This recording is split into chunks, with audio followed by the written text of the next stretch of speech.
सीतापुर में महिला की निर्मम हत्या कर शव को टुकड़े में फेंके जाने की गुत्थी को पुलिस ने आज सुलझा लिया है। 14 दिन बाद पुलिस ने महिला की शिनाख्त करते हुए हत्या आरोपियों को गिरफ्तार कर लिया है। इस सनसनीखेज वारदात को महिला के पति ने ही अंजाम दिया था और अपने एक साथी को भी घटनाक्रम में शामिल किया था।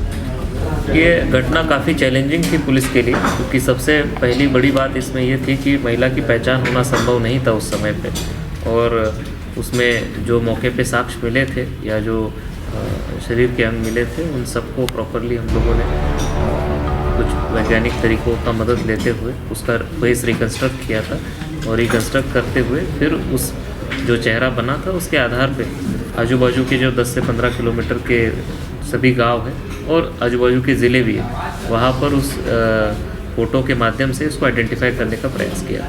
तो इसी में आइडेंटिफिकेशन होने के बाद में आज इसका खुलासा किया जा रहा है। इस पूरे घटना में उस महिला की हत्या करने में उसका पति ही मेन अभियुक्त है, और उसने उसके 2 साथियों के साथ में मिलकर इस घटना को अंजाम दिया था। मामला रामपुर कला थाना क्षेत्र का है।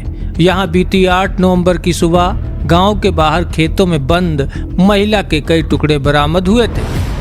टुकड़ों में शव को देखकर ग्रामीणों की सूचना पर पहुंची पुलिस ने महिला के शरीर का एक हाथ, एक पैर और धड़ को बरामद किया और अन्य टुकड़ों की खोजबीन शुरू कर दी। पुलिस की 6 टीमों ने महिला के विकृत चेहरे का स्केच बनाकर पड़ोसी जिलों में भी शिनाख्त के प्रयास किए, लेकिन कोई सफलता हाथ नहीं लगी।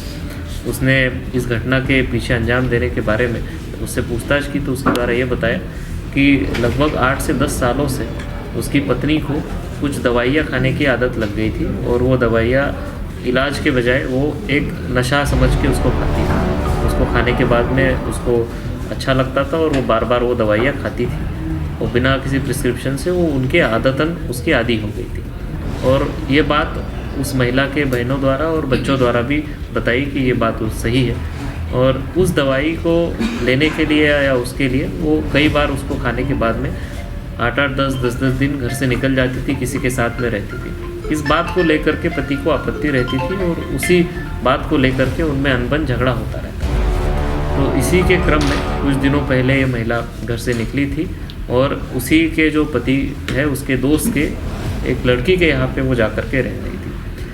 पति काफ़ी दिनों से इस बात से परेशान था, और उस बात को सोचते हुए उसने अपने साथियों के साथ मिलकर ये प्लान बनाया कि अब की बार में उसको मार डालूंगा। और इसको देखते हुए उसने उसके 2 और साथियों के साथ मिलकर महिला को एक जगह लेकर जाके उसकी हत्या की, और उसका शव छुपाने के उद्देश्य से उसके अलग अलग पार्ट बना करके वहाँ पे खेत में फेंक दी। काफ़ी चैलेंजिंग घटना होने के बाद पुलिस ने इसको बहुत कम समय में ट्रेस आउट करते हुए वर्कआउट किया है। इसमें 2 अभियुक्त जो पति है और उसका जो एक मुख्य साथी है दुर्जन, दोनों लोगों को अरेस्ट किया है। एक साथी उनका भी अभी शेष गिरफ्तारी के लिए शेष है, उसकी जल्दी गिरफ्तारी की जाएगी।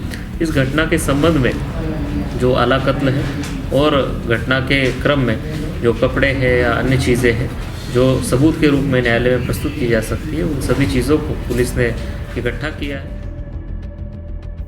पुलिस को मुखबिर के जरिए सूचना मिली तो घटनाक्रम वाले गांव में ही पूछताछ की तो हकीकत सामने आ गई। पति पंकज को हिरासत में लेकर पूछताछ की तो घटना से पर्दा उठ गया। पुलिस की पूछताछ में पति पंकज ने अपना गुनाह कबूल कर लिया, और इकबालिया जुर्म ने पंकज ने बताया कि उसकी पत्नी ज्योति उर्फ स्नेहा नशे की आदी थी और नशीली दवाओं को पाने के लिए रात रात पर घर से बाहर रहती थी और दूसरों से संबंध भी बना लेती थी। पत्नी की इन्हीं हरकतों से संग आकर पति ने अपने साथी दुर्जन, जो कि हिस्ट्री शीटर है, उसके साथ घटना की स्क्रिप्ट लिखी और घर पर महिला की साड़ी से कसकर हत्या कर दी। उसके बाद शव को छुपाने के लिए लाश के टुकड़े टुकड़े कर बोरी में भर दिए। पुलिस का यह भी कहना है कि इन अभियुक्तों के कब्जे से महिला के पैर की हड्डी, लाश को काटने के लिए प्रयुक्त बांका और खून लगी साड़ी को बरामद किया गया है। सीतापुर से राजेश शुक्ला की रिपोर्ट।